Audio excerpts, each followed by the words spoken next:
बुला लीजिए। केपी मलिक साहब, स्वागत आपका, धन्यवाद हमें समय देने के लिए। तो बताइए, आंदोलन की जरूरत क्यों पड़ गई? तो बैठ के बातचीत से भी रास्ता निकल सकता था। नहीं ब्रजेश जी, किसानों को आंदोलन की जरूरत ही क्यों पड़ती है, इस पे भी तो विचार होना चाहिए ना। किसानों की ये जो 4 से 5 मांगे हैं, ये तो नियमावली के तहत हैं, ये तो कोर्ट के आदेश हैं, और कोई ऐसा नहीं है कि 2-4 किसान हैं ये। तो आप ये सोचिए कि इससे जो है सरकार की नीयत का पता लगता है कि सरकार जो है, जैसा कि अभी कहा भी एक प्रवक्ता ने, कि जो सरकारी एजेंसियां हैं, जो अथॉरिटियां हैं, वो एक बिल्डर की तरह, वो एक बिचौलिए की तरह काम कर रही हैं और किसानों को ठगने का काम कर रही हैं। बहुत अच्छे इशू को भी आपने भी माना, राजकुमार भाटी ने भी कहा कि यहाँ पे दलालों और भू माफियाओं की वाहवाही हो रही है। जिसको चाह रहे हैं, जिसका प्लॉट भू माफिया ले रहा है, दलाल ले रहे हैं, वो तुरंत हो जा रहा है और किसान का नहीं हो पा रहा है। कोई एक किसान नहीं है ये कोई किसानों के साथ, जब कोर्ट का आदेश है, सुप्रीम कोर्ट का आदेश है, अथॉरिटी ने अपनी नियमावली बना दी है, तो उसके तहत भी आप नहीं दे रहे, ये हास्यास्पद बात है। और दूसरी बात यह है ब्रजेश जी, जो इनके वोटों से जीत के आए हैं, जो आज सत्ता में हैं, वो जनप्रतिनिधि कहाँ हैं? वो इनके बीच में क्यों नहीं आ रहे हैं? चाहे क्षेत्रीय विधायक हों, चाहे सांसद हों, चाहे दूसरे लोग हों, वो क्यों नहीं किसान के साथ आ रहे हैं?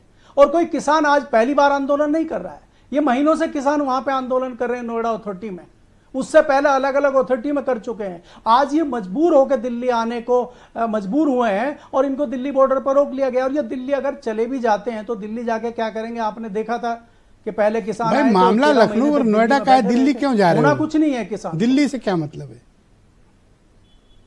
नहीं तो लखनऊ, देखिए दिल्ली पार्लियामेंट है, दिल्ली सबका अधिकार है जाने का। पार्लियामेंट में अगर इनके जनप्रतिनिधि आवाज नहीं उठा रहे हैं तो किसान अपनी आवाज खुद उठाने की कोशिश करता है। मेरा कहने अच्छा, कोई ये भी नहीं कहा कि चलो दिल्ली जा रहे हैं जयंत चौधरी से मिलने चाहिए। अगर उनका भी नाम लेते तो मैं चलो जायज मानता। स्वागत है, किसानों का स्वागत है। कहाँ? नहीं देखिए ब्रजेश जी, ऐसा है किसी एक व्यक्ति का नाम लेना, तो खाली चौधरी की यहाँ बात नहीं। तो बैरिकेड हटा लो फिर। नहीं, आधी रात उनको अगर मिलना है प्रतिनिधि मंडल, आपका नाम केपी मलिक नहीं है ना?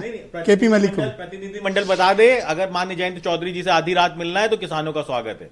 तो चौधरी साहब खुद चल के किसानों के बीच नहीं जा सकते? बिल्कुल जाएंगे, बिल्कुल जाएंगे। मलिक साहब बोलिए सर। बिल्कुल जाएंगे। अगर किसान मलिक साहब 10 सेकंड आप करो, आप बीच में डिस्टर्ब ना करें। देखिए ब्रजेश जी, मेरा कहना यह है, ब्रजेश जी मेरा कहना यह है कि जनप्रतिनिधियों को बीच में आके सरकार के बीच में और किसानों के बीच में मध्यस्थता करनी चाहिए और इस मामले को तत्काल। थैंक यू सर, बहुत शुक्रिया। वीरेंद्र जी भी आ गए हैं डिबेट में। मैं दूसरे चरण में आपके बाकी विचारों को सम्मिलित करूंगा। मैं एक सेकंड इसमें ब्रजेश जी, मैं लास्ट में ये कहना चाहूंगा कि भारतीय जनता पार्टी के 3 लोगों की स्पीच आपने सुनवाई है। शुरू में आपने बनाया और मैंने पार्लियामेंट में दिनेश शर्मा जी की भी बात सुनी, वो तथाकथित बता रहे हैं किसानों को। जो आपने पीछे अपने शुरू के उद्बोधन में दिखाया था, वो भाजपा के कह रहे हैं इनके चेहरे किसानों जैसे नहीं है। दुबे जी कह रहे हैं ये किसान वो नहीं है। तो आप किसानों पे उंगलियां उठा रहे हैं, आप किसान प्रतिनिधि राकेश टिकैत पे उंगलियां उठा रहे हैं। उसको बंद करके इन किसानों की समस्या सॉल्व करिए। जो किसान आपके सामने बैठे हैं, सब बीजेपी ही करे, आरएलडी वाला कुछ ना करे। आप नकारने का काम कर रहे हैं। नहीं, हैंडपंप कुछ नहीं करेगा,